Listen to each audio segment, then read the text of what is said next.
അവർ പത്രോസിന്റെയും യോഹനാന്റെയും ധൈര്യം കാണുകയാലും ഇവർ പഠിപ്പില്ലാത്തവരും സാമാന്യക്കാരുമായ മനുഷ്യർ എന്ന് ഗ്രഹിക്കയാലും ആശ്ചര്യപ്പെട്ടു. അവർ യേശുവിനോടുകൂടെ ആയിരുന്നവർ എന്നും അറിഞ്ഞു. സൗഖ്യം പ്രാപിച്ച മനുഷ്യൻ അവരോടുകൂടെ നിൽക്കുന്നത് കണ്ടതുകൊണ്ട് അവർക്ക് എതിർ പറവാൻ വകയില്ലായിരുന്നു. അവരോട് ന്യായാധിപ സംഘത്തിൽ നിന്ന് പുറത്തു പോകുവാൻ കൽപ്പിച്ചിട്ട് അവർ തമ്മിൽ ആലോചിച്ചു, ഈ മനുഷ്യരെ എന്ത് ചെയ്യേണ്ടു?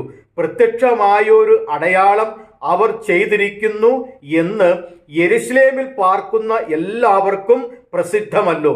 നിഷേധിപ്പാൻ നമുക്ക് കഴിവില്ല. എങ്കിലും അത് ജനത്തിൽ അധികം പരക്കാതിരിപ്പാൻ അവർ യാതൊരു മനുഷ്യനോടും ഈ നാമത്തിൽ ഇനി സംസാരിക്കരുതെന്ന് നാം അവരെ തർജ്ജനം ചെയ്യണം എന്ന് പറഞ്ഞു. പിന്നെ അവരെ വിളിച്ചിട്ട് യേശുവിന്റെ നാമത്തിൽ അശേഷം സംസാരിക്കരുത്, ഉപദേശിക്കുകയും അരുത് എന്ന് കൽപ്പിച്ചു. അതിന് പത്രോസും യോഹനാനും, ദൈവത്തെക്കാൾ അധികം നിങ്ങളെ അനുസരിക്കുന്നത് ദൈവത്തിന്റെ മുൻപാകെ ന്യായമോ എന്ന് വിധിപ്പിൻ. ഞങ്ങൾക്കോ ഞങ്ങൾ കണ്ടും കേട്ടും ഇരിക്കുന്നത് പ്രസ്താവിക്കാതിരിപ്പാൻ കഴിയുന്നതല്ല എന്നുത്തരം പറഞ്ഞു. അപ്പോസ്തല പ്രവൃത്തികൾ 4-ാം അധ്യായം 13 മുതൽ 19 വരെയുള്ള വാക്യങ്ങൾ. ദൈവത്തെക്കാൾ അധികമായി ആരെയും അനുസരിക്കുവാനായിട്ട് പാടില്ല.